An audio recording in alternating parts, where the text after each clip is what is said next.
Brackeys Back, why you should create the same game over and over again, one of the most anticipated games of all time as released, Helldivers 2 completely imploded and then recovered, and more. Here's the most important news in game dev, tech, and gaming. Today is the 13th of May of 2024, and you're watching the Game Dev Report.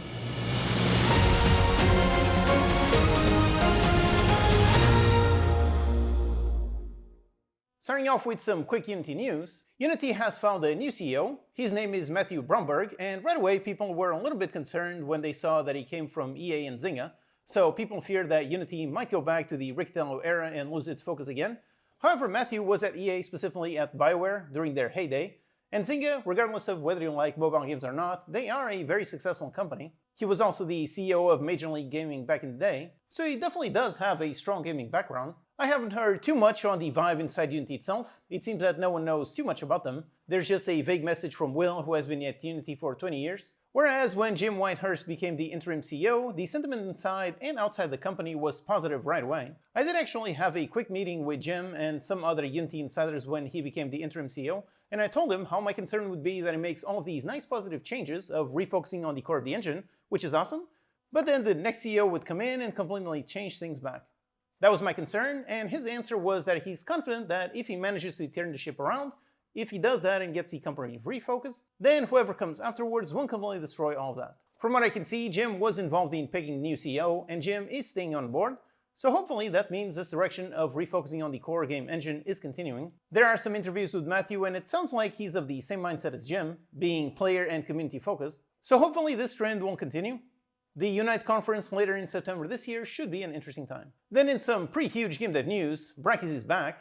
This was definitely an unexpected surprise. In case you don't know, Brackeys was by far the biggest game dev channel for a long time, specifically for Unity, millions of views and 1.7 million subscribers.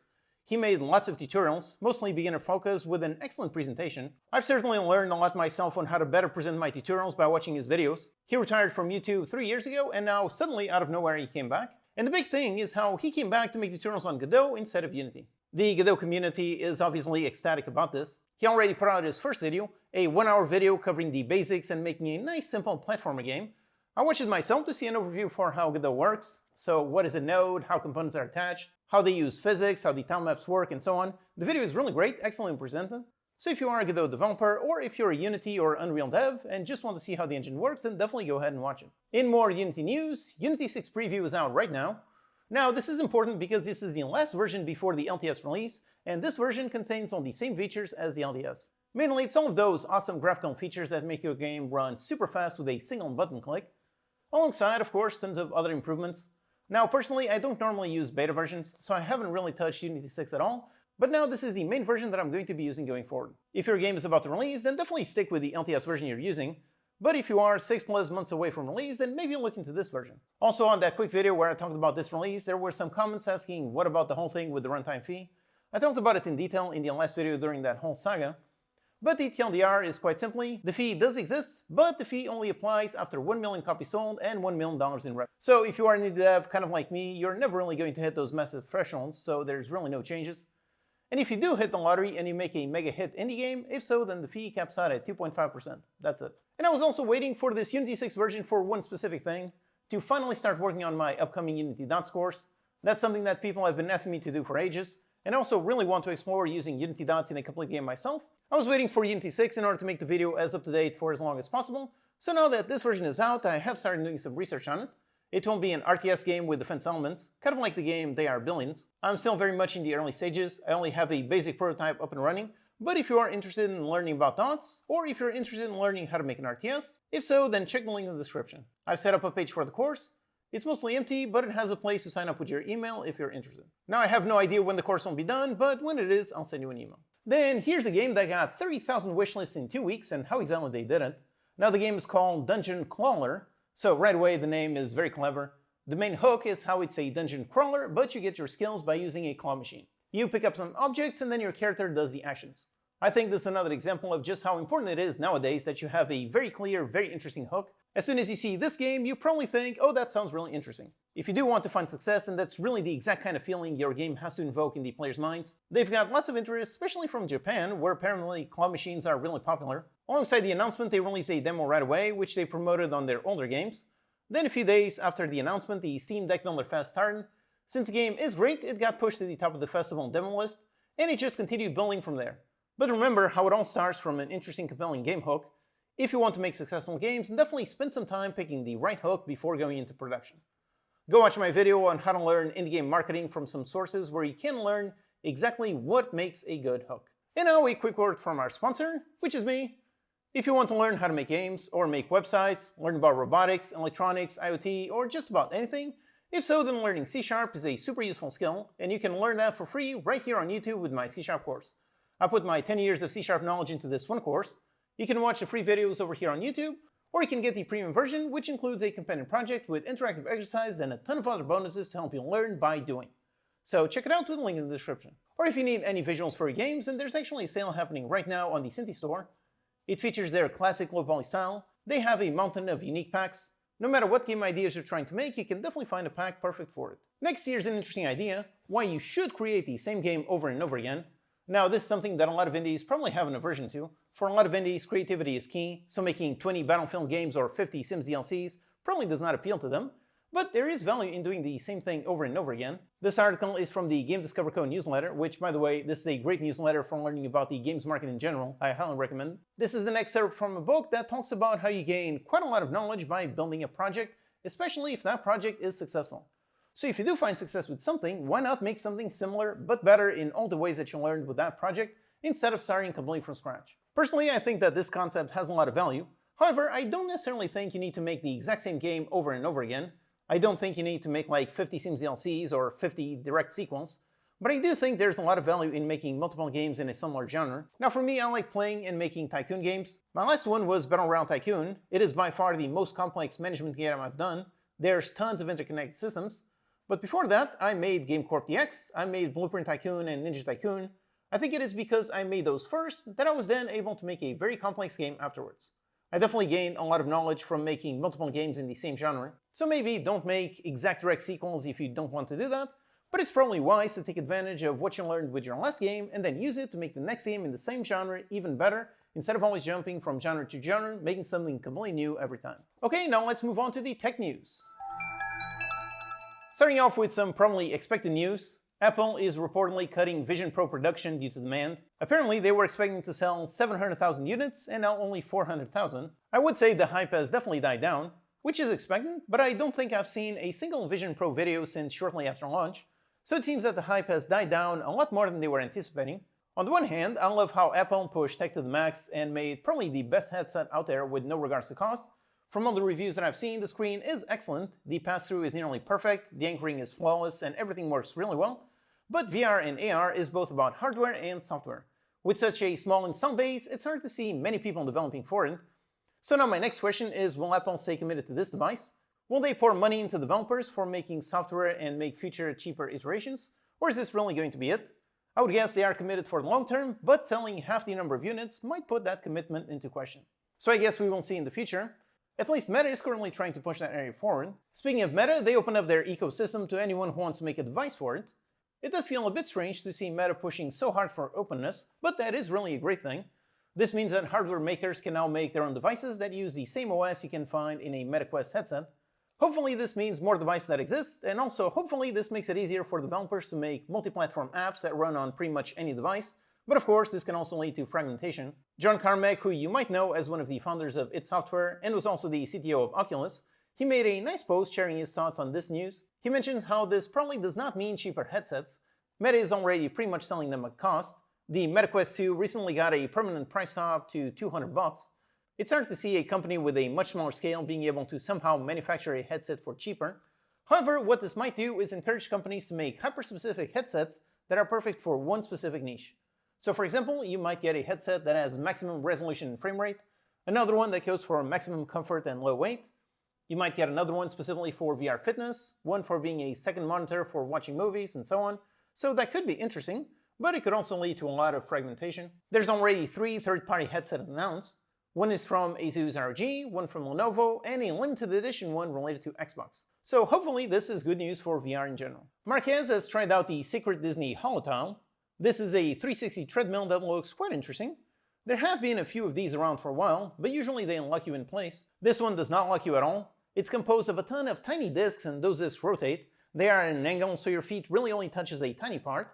And as you move forward, they basically push you back to the center, allowing you to move for infinity. One key benefit of this is how you can also have multiple people using the exact same treadmill at once, and each person is walking in their own spot. And also, since these are tiny motors, they can also be used to just move objects. Now this looks really awesome, really perfect for VR immersion. However, this is very much a research thing. It's not an actual product you can buy or try anywhere, but it is getting us one step closer to having a complete immersive experience. Personally, I can't wait to have one of these in my home 10 years from now and go for a run on a virtual world. The US has passed a law that forces TikTok to sell itself to a US company or get banned. They have just 9 months to find a buyer, and if they can't or don't want to, then technically TikTok could be banned in the US next year. Now personally, I don't really use TikTok, but I do know that it is massive, especially for indie game marketing. These past few years, one of the ways that lots of games have found success has been through TikTok. With just a single viral video, you can get tens of thousands of wishlists. If the ban does come to pass, I wonder what will happen. So will all those people move on to Reels or YouTube Shorts? Or will they stay on the non-US TikTok? From what I've read, it seems that TikTok will really never sell its algorithm. That's their secret sauce. TikTok is really all about the algorithm, and without it, I'm not sure how much this company is worth. But what I've also read is how in the US the law is really all about money, and TikTok does have tons of money to fight this in court. They've already sued the US government to block this. TikTok can certainly afford an army of lawyers to either block this for sale or just delay it for years and years. Now let's move on to some gaming news. Helldivers 2, which is a game that people were hailing as a contender for Game of the Year, suddenly imploded and then recovered, although not totally. Now this is one of the biggest hits of this year, both commercially and critically. People loved the game and bought tons of copies. And then Sony, for some reason, months after release, decided to throw all that away by forcing people to make a PlayStation account if they wanted to keep playing. And that also had a terrible side effect. Players in countries where PSN is not supported suddenly cannot buy the game. Naturally, people were very upset about such a drastic change months after release, and the tons of positive reviews for the game suddenly turned completely negative. Now, this whole saga really is the definition of the term snatching defeat from the jaws of victory. They had a game that everyone loved and sold millions of copies, then they decided to voluntarily shoot themselves in the foot. Now, the good news is that all of this negative reaction from players did have a result. They did walk back the changes, and they say that PSN accounts are not going to be required after all. However, this isn't back to normal. Even though there's no PSN link required, right now the game is still unavailable to buy in tons of countries. Now, it does seem strange to intentionally not sell the game even though there are no restrictions. The CEO of the studio says they are talking with PlayStation, so hopefully this will be fixed soon. Also, a fun positive fact that I just found out while researching this topic: the devs behind Helldivers, Arrowhead Studios, are the exact same devs that made the excellent Magicka back in the day. I love that game. I always wondered why there hasn't been a new Magicka game in ages. It was such a fun, unique design. And I guess this answers it. I guess they wanted to move on to some different genres. One of the most anticipated games of all time has just come out, Manor Lords. This is a city builder strategy survival game. It was one of the most wishlisted games on Steam, over 3 million wishlists, that's an insane amount. It very quickly sold over 1 million copies and hit peak concurrent players of 173,000. That is much higher than any other city or colony builder. That's double the peak for RimWorld and City Skylines, so this is really a huge hit. One of the main selling points is just how good the game looks. It's made in Unreal with some very high quality models and textures. This has been in development for 7 years. And the other main talking point about this game is how it's supposedly a solo developed game. Now, I did some research and I made an entire video on that whole topic. Now, technically it is solo in the sense that there's just one employee of the studio working on it, but that one employee is managing a small army of contractors. So the question of what counts as a solo dev is actually quite interesting since there's really no objective definition. The comment section on my video has some really excellent discussion on what different people consider to be solo game dev. And another highly anticipated game is Hades 2, which has just launched into early access. Now, the first one is one of my favorite games of all time. I'm usually not much of a fan of fast character action games, usually because I suck at them, but I definitely loved Hades. It's got really excellent combat, excellent story and presentation, and this one, Hades 2, is very much more of the same. So there's a new character, there's new spells, new bosses, new worlds. It is out now in early access and has already hit 20,000 reviews at 94% positive. Personally, I can't wait to check it out next year once it hits 1.0. Another hugely successful game that just came out is Rusty's Retirement. Now this is a nice idle farming game where the main hook is how you play at the bottom of your screen, so definitely an ingenious idea, perfect for this genre. People clearly love this. The game sold over 100,000 copies in just 5 days. And there's actually a really funny thing about this game. I actually mentioned this exact same game in my last Game Dev Report video, and the developer is apparently a viewer on this channel and wrote a comment on how the game idea started from watching my transparent Unity tutorial video. In there I talk about how you can make Unity transparent and put it above anywhere. So you could, for example, make something that only occupies the bottom of the screen. Now this is really awesome. I love hearing stories of how people learn something from my videos and then use that knowledge to bring their vision to life. So to the developer of this game, congrats on making something awesome that a lot of people love. And to all of you watching, I hope you too follow in this same path of learning various things from my videos and then using that knowledge to build your own awesome games. And now let's go over to the quickfire round. Here's a Reddit post with some numbers on what results you can get with a Steam Daily Deal. Basically, within those 48 hours, the game sold more than in the past 6 months combined. Naturally, the hard part is actually getting the Daily Deal spot. This one is manually curated by Valve. The rough metric is your game needs to get at least $250,000 in gross revenue to even be considered. Now, related to this topic are actually 2 excellent blog posts by Chris Zukowski from howtomarketagame.com. I highly recommend you sign up to his newsletter. I've learned a lot from it myself. One post is on some more stats on what a daily deal gets you. Another one is on the weekend deal, which is even harder to get. There are fewer weekends. And that one has the potential to get 10x the results. Basically, if you manage to get any of these slots, you are going to sell a mountain of copies. Although at the same time, in order to be considered for these sales, you need to have already sold a ton. Now, I've never had one of my games hit these thresholds, but hopefully one day. Next, here's a nice post on Twitter talking about how GTA 3 handled world streaming. Now, I'm sure the development of this game was fascinating from a technical standpoint, doing so many things that have never been done before. GTA 3 was really the first big open-world 3D game, with the limited hardware at the time, both in terms of PCs and also the PlayStation 2. The fact that they got it working in such limited tech is really a marvel of engineering. He mentions how they had to put the data on the DVD physically together in order to make it a little bit more performant. Now, in case you don't know how DVDs work, they are constantly spinning and the data is read by a tiny head that reads just tiny bumps or flats in disk. Those bumps or flats correspond to either zeros or ones, so if you position data physically together, it reduces how much the head needs to move in order to read it. When dealing with such limited hardware, you need every trick to get you that tiny bit of extra performance. Then for something educational and funny, here's a website that I just found out. It's http.dog. It's a really great way to learn all of the HTTP codes and what exactly they represent. I'm guessing you already know that 404 means not found. You might also know that 200 means okay. But do you know that 401 means unauthorized? 308 means permanent redirect. 400 means bad request. 402 means payment required. And there's actually more websites just like this. There's one with cats, goats, ducks, or pizza. So this is a really nice and fun way to learn about all of the HTTP codes. And to end on a positive note, here's a funny meme post where I actually learned something new. So do you know what happens if you round 1.5 or 2.5? Now I would think that it would round to 2 and 3 respectively, but nope, they both round to 2. And apparently this is a thing known as even rounding or banker's rounding, which apparently is more numerically stable. So instead of always rounding up, so 0.5 always goes up, instead of that, it always rounds to the nearest even number. Now, I've been programming for 25 years, I've rounded tons of numbers, but this is the first time that I'm hearing about this. So it's a great example of how life is really a never-ending learning journey. And that's the Game Dev Report for today. All of these stories are linked in the description. By the way, if you need awesome low-poly assets, there's a sale on the Cinti store right now. Or if you want to learn all about C# from beginner to advanced, check out my course. Alright, thanks for watching, and I'll see you next time.